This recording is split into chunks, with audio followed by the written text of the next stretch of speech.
Hello, I am Lizzy with Long Distance Gamers. We are a group of friends who play games remotely due to living in different states. Today we are talking about 5 tribes. What do I think about it? And more importantly, how do we play it remotely? Now before we get started, there are 2 different sides. The running side, they for sure have a copy of the game, and they play the game mostly like normal. The remote side may or may not have a copy of the game. We will be going over how the remote side sets up and how the remote side responds to the game. Okay, so this is 5 tribes set up for remote play. What the running side has already gone and done is set up the 5x6 grid.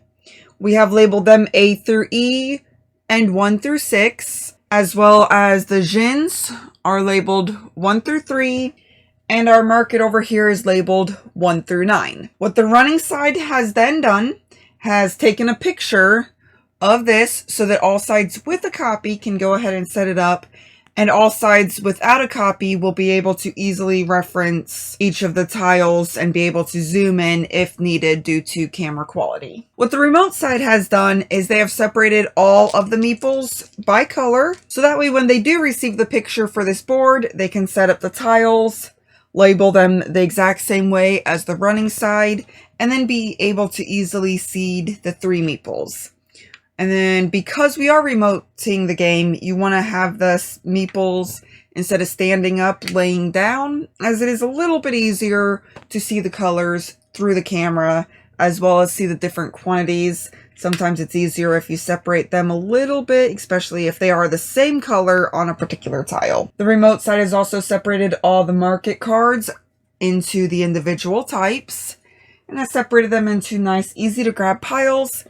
And the Jins are separated by numbers, with the exceptions of the ones that have really small stacks, like this 9 and 10, and the 0, if it was still in here, would go ahead and be up here. Something to note, if you do have varying expansion levels, whoever has the lowest amount, like so if someone just has the base game, there's only enough meeples to go ahead and seed this area, they should be the ones to go ahead and set it up, and then they can send a picture to every other side, even if they are not the side running the game, simply because, as you can see, I do have expansions, which makes it so that there are leftover meeples afterwards. Something else the running side will do will be to go ahead and send this handy dandy little player aid to all sides. And if you are playing with any of the expansions, you will go ahead and send those as well. Something to note, if you are playing with the expansions, so for instance, if you're playing with the Thieves, you'll go ahead and place your Thief Jins next to your normal Jins, so that way they can be easily referenced. And if you have the Whims of the Sultan expansion, you'll have these cards. I would separate them into stacks based on the points. It would be 5, 10, and 15.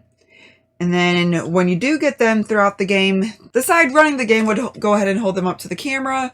Or if you have an up-close camera, go ahead and put it on there. And of course, the only one that would look at it are the only ones that would normally look at it during the game. If you do have the mountains tiles, of course, you would go ahead and place the mountain tiles on the applicable spot. And if you have the Artisans of Naquita expansion, you have these items. I would just separate them into stacks by either the number on the bottom or by the power, so that way you could easily grab them. When the running side, wow, they're running away from me. When the running side, go ahead and, just like the other cards, holds them up to the camera, or go ahead and put them on the close-up camera. Again, only the ones that are supposed to be looking at it should be looking at it. If you do have the Artisans of Naquita expansion, you would go ahead and have the purple meeples, which would be organized at the beginning of the game based on color, just like any of the others. Once everything is set up, we go ahead and place all of these meeples back in the bag, as they are no longer needed to be out.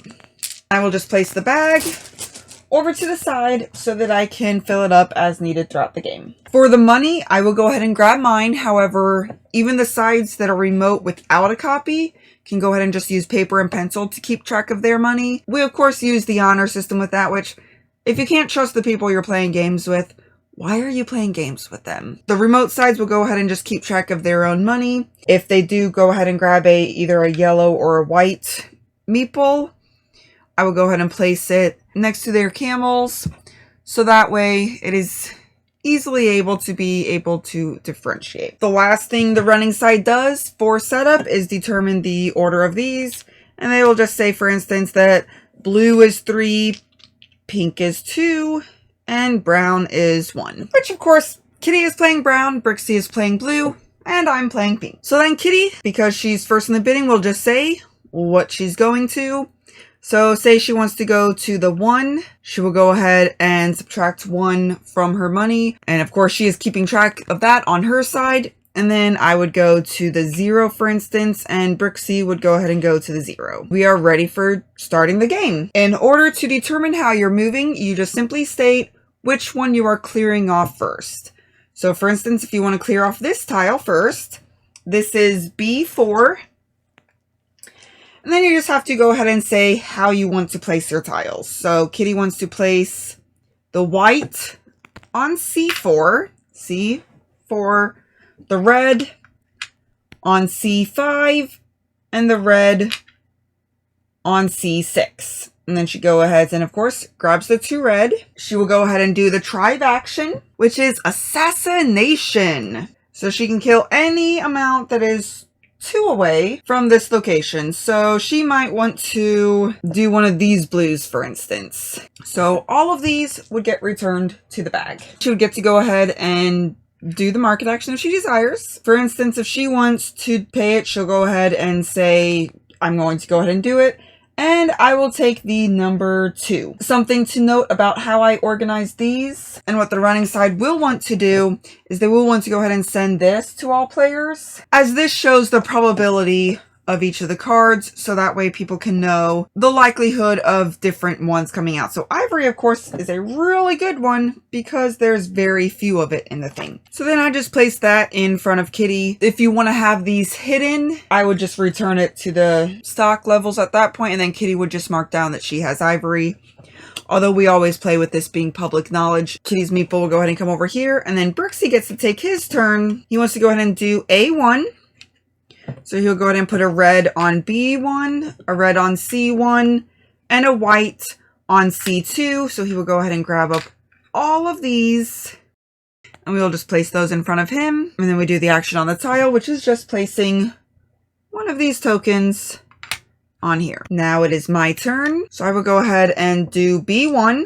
I will place a green on A1, a blue on A2, a red on B2, and of course a red on C2, which gives me the ability to take ownership of this, as well as I get to assassinate something 2 tiles away. So I might want to go ahead and take the white.